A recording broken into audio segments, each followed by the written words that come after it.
In one corner, we have Nasir Jones, better known by his stage name Nas, born on September 14, 1973. His career exploded immediately when his debut album, 1994's Illmatic, dropped.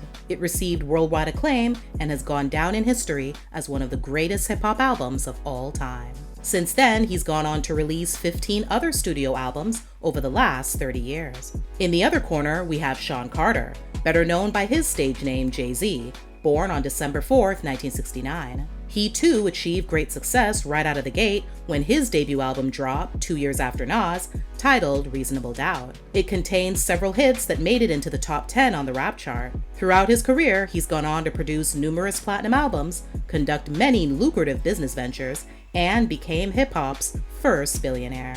Both rappers were born in New York and would run into each other every now and then on the 90s rap scene. There were no mutterings of insults, disses, or feuds at that time. In fact, the pair almost seemed to be friends. That was, of course, until 1996. Reportedly, Nas pulled a no-show to a recording session for Jay's track Bring It On off his debut album. Jay and his team pressed on and dropped Reasonable Doubt that summer. The record didn't have a Nas feature, but it did have a Nas sample. Jay's classic rap song, Dead Presidents 2, samples Nas's 1994 song, The World Is Yours. And just like that, the stage had been set. Nas released his second album, It Was Written, 1 month later, and it appeared that he had a response for Jay. The project's opening track, called The Message, includes the first of many perceived shots at Jay, centered on his apparent love for a particular luxury vehicle, since he mentions it often throughout his album. On the track Can I Live, Jay likened his mind to a Lexus, and the music video for Dead Presidents 2 features a Lexus GS. Later, Nas would confirm that the line was in fact aimed at Jay. I saw Jay-Z driving a Lexus with the TVs in them. I got rid of my Lexus at that point, and I was looking for the next best thing. It wasn't a shot at Jay, but it was just saying that's the minimum you gotta have. It's not a shot at him, but he inspired that line. It wasn't necessarily a shot at him, but because the song was a shot at everybody, he fell into that. But he definitely inspired that line. The following year, Jay sampled Nas's voice again on Rap Game Crack Game off his second album, In My Lifetime Volume 1. He also dropped a line on another track off that project called Where I'm From, which many considered to be his first official shot fired at Nas. I'm from where niggas pull your card and argue all day about who's the best MCs, Biggie, Jay-Z, and Nas. Then in 2001, Jay kicked the feud into high gear during Hot 97's Summer Jam. In a freestyle performance, he rapped what would eventually be the song Takeover. In it, he references his earlier Nas sample. So yeah, I sampled your voice, you was using it wrong. You made it a hot line, I made it a hot song. A polished version of the track appeared on Jay's 2001 album, The Blueprint. He continued his verbal assault on Nas, calling him a has-been, questioning his street cred, and basically comes for him at every level. The diss was so severe that many rap fans felt Nas would never recover. They couldn't have been more wrong. On Nas's 2001 album, Stillmatic, he unleashed the song, Ether. It would go down in history as arguably the greatest diss track ever. He responded to Jay's claims of being a has-been by reminding him he's been in the rap game much longer. I got this locked since 9-1, I am the truest. Name a rapper that I ain't influenced. Then, like Jay did to him, he proceeded to attack Jay's street cred and accuse him of copying his style. He also accused Jay of selling out. Y'all niggas deal with emotions like bitches. What's sad is I love you cause you're my brother. You traded your soul for riches. Nas called Jay ugly, a misogynist, used a bunch of homophobic slurs against him, and alluded to an affair he had with Foxy Brown. He also mentioned that Eminem outshined Jay on his own song, Renegade, and that Jay stole his rhyming skills from Biggie. People were shook by Takeover, but Ether was on another level. I'm sure you can guess what happened next. Yup.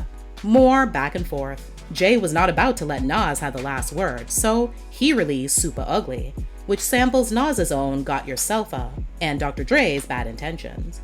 Jay dished out his fair share of insults, but he twisted the knife on the track, bragging about having an alleged 3-year-long affair with Nas's girlfriend, Carmen Bryan. That last one didn't go over as well as maybe Jay thought it would. A lot of people thought he took things way too far. Jay's own mother was appalled by her son's behavior and said he should apologize to Nas and his family. Jay followed mommy's orders and did just that. In the two rappers' native New York City, the atmosphere, not surprisingly, was particularly intense. Radio stations actually fuel the beef by playing Ether and Super Ugly back to back.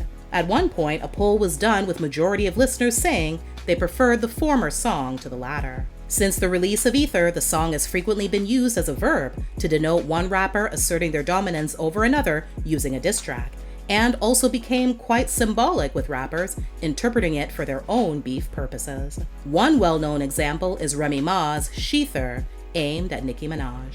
As time went on, it looked like that radio apology was just for show, since the very next year when Jay's 2002 album, The Blueprint 2, The Gift and the Curse dropped, the beef was on again. He attacked Nas on the title track, claiming he's more generous than him, once again questioning his street cred, and even references his Super Ugly apology. After Nas's response on the last Real Nigga Live, where he compared their beef to Scarface and suggested that Jay's nothing more than a footnote in the history of New York hip-hop, the two basically had a ceasefire, with only minor shots being levied. Had the two finally had enough? Apparently so. Then, in October 2005, hell froze over. Jay decided to reconcile with Nas on stage, in front of a sold-out crowd at the Continental Airlines Arena in East Rutherford, New Jersey, during his I Declare War tour. The two performed a couple of songs together, and Jay declared that the beef was over, and it was time that they focused on making money.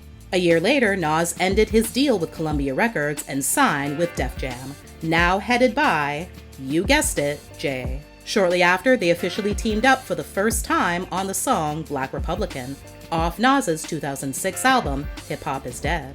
In 2021, Nas reflected on the drama between him and Jay during a recent appearance on Rick Rubin's Broken Records podcast, insisting he was, quote, honored to have been a part of such a legendary music moment. The art of emceeing was right there on full display.